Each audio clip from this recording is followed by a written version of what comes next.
I recently got my first V6 engined car and it has changed my life. So today I'm going to talk you through 5 from multiple different price ranges that offer the best value for money. Talking 100k, 50k, 25k, 10k and 5k. Let's get straight into it. Do hit like and subscribe for more videos like this. Let's take a look at some V6s.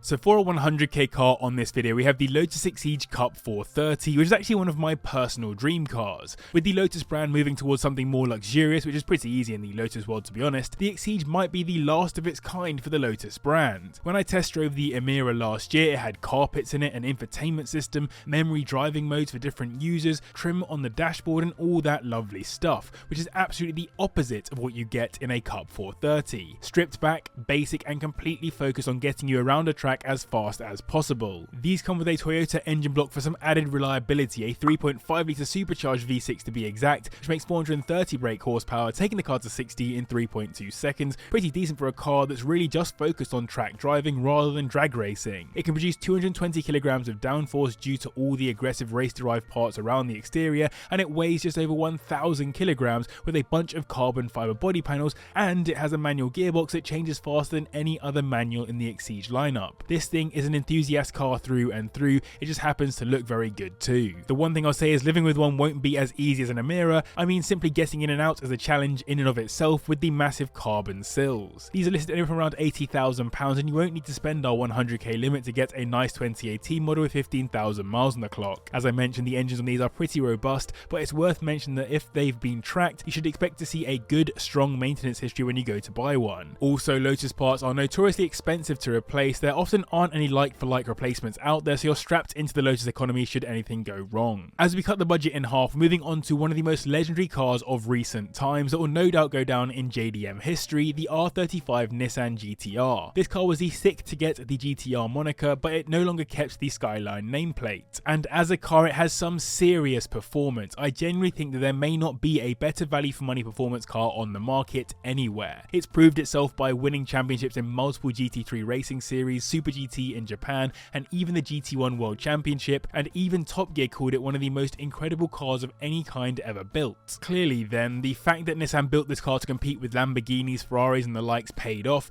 and the additional employment of Mr. GT-R himself, Kazutoshi Mizuno, the man responsible for the R34 to run the mechanical aspects of this car's development, was the right decision. They also worked with Lotus to get the car handling better, which is right up Lotus's street, and tested the car through all its iterations at the Nürburgring to make something truly special. There's a reason why these are therefore known as supercar killers, and that's also because they're so tunable, but even in their least potent spec they come with a 3.8 litre twin turbocharged V6 engine that makes 471 brake horsepower, the most on this list, taking them to 60 in 3.4 seconds, and seriously you can get a lot more out of those engines. They'll run you around £34,000 at the bottom end, and 50k will get you a 2012 example with 25,000 miles on the clock. Interestingly, these have consistently gained in value since I first started on this channel in a way that many other similar cars haven't. The engine on these are known to be very solid and capable of handling well over 1,000 brake horsepower with a bit of work and strengthening in the right places, so that shouldn't be your main worry. Instead, gearboxes in earlier models were known to have issues, particularly with malfunctioning solenoids. So from a car that's going up in price, now let's talk about a car that's continued to depreciate pretty heavily over the past few years, falling into our 25k price range, the Jaguar F-Type S, which is a lovely sporty Grand Tourer and remains, in my opinion, one of the best value for money exotics you can get into nowadays. It looks amazing thanks to the penmanship of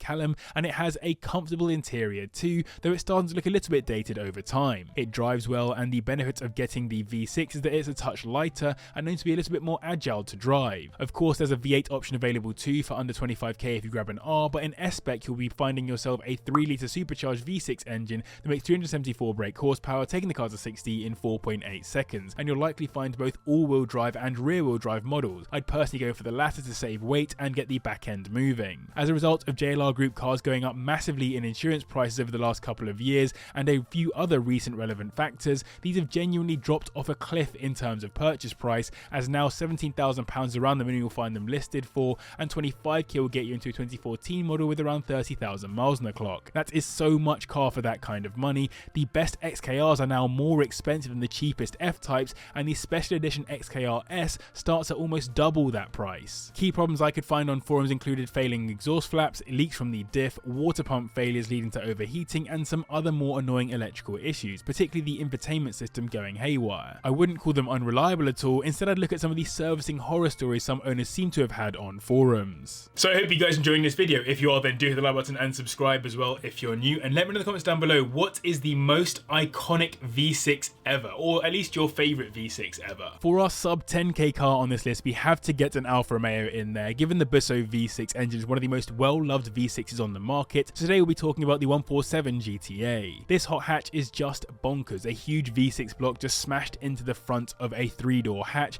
which has questionable build quality from Alfa Romeo, as you'll find out later on. But in terms of looks, I think this is by far the prettiest hot hatch of its era, and the fact you can get a proper V6 exhaust note to match makes it a beautiful car for the money. These come with an engine I've now had quite a lot of experience with, that beloved Busso 3.2 litre V6 block that makes 246 brake horsepower, taking the car to 60 in 6.1 seconds, though I would say if you're getting one, please do get one with the Q2 diff to really make the most of that power. I've had experience because, of course, I've been running around in my 156 GT-A Sport Wagon, which is effectively an estate version of this car, and what a pleasure of an engine it is. It feels like it has infinite torque. The interiors are also a time capsule back to Italian splendour of old, and though they could have cut down on the plastic, these came with some pretty serious features for their time, like heated seats, rain sensing windshield wipers, and dual zone AC and the likes. These start at around our 10k limit these days, and you'll be looking at a high mileage 2004 model for that kind of money. The first thing to look for on these, as I'm rapidly finding out with my 156, is rust. For reference, I'm looking at spending over £2,000 to £3,000 on rust repair to get my car into a good spot, and the 147 will no doubt be a similar story. That Busso engine will treat you well if you look after it, but I'd watch for electrical gremlins, as these things seem to be wired like it was a Friday afternoon decision. One key competitor to the GTA was this, the VW Golf R32 from the Mark V Golf, which incidentally is our 5k car for this list. Personally, I would look to get a Mark IV Golf R32 instead, which is more around the price range of the 147 and is, in my opinion, one of only a few cool Mark IV Golfs, but the Mark V took what the Mark IV did and thrust it forwards enough in power and formula that it gained a shed load of popularity. That popularity led to the ongoing generations of Golf Rs ever since, so for that reason this Mark V R32 certainly deserves some respect. This is the only non-standard V6 engine on the list, as it instead gets a 3.2 litre VR6 engine that makes 246 brake horsepower, matching the 147, and it will get to 60 in 6.3 seconds, slightly slower than the 147. The best thing about these now for me is that they're not far off gaining classic status. The Mark IV has absolutely achieved that status now, and the best Mark V examples are starting to garner more attention at car shows and the likes. In my opinion, get a 3-door in blue with all original parts, get it looking fresh, and keep it clean from then on, and you'll have something people will be lusting after in future. You get these as either a manual or DSG auto, and as either a 3 or 5 door, but outside of that, specs were largely similar. You'll find these listed anywhere from around £4,000, and 5k will get you a high mileage 2005 example. The reliability record on these is very typical of a VW Group car. The headlines are coil pack failures, timing chain tensioner rattle, rattly interior parts, Haldex issues, DSG issues, and rust around the front wheel arches. All very annoying, sometimes expensive to solve, and often what you'd expect if you've owned other VW Group cars of a similar era. So there you have it, 5 V6s at every price range. I hope you enjoyed. Do hit like and subscribe if you did. Huge thanks to patrons, and see you guys as well for watching. Click on screen to see another video on some cheap V8s instead.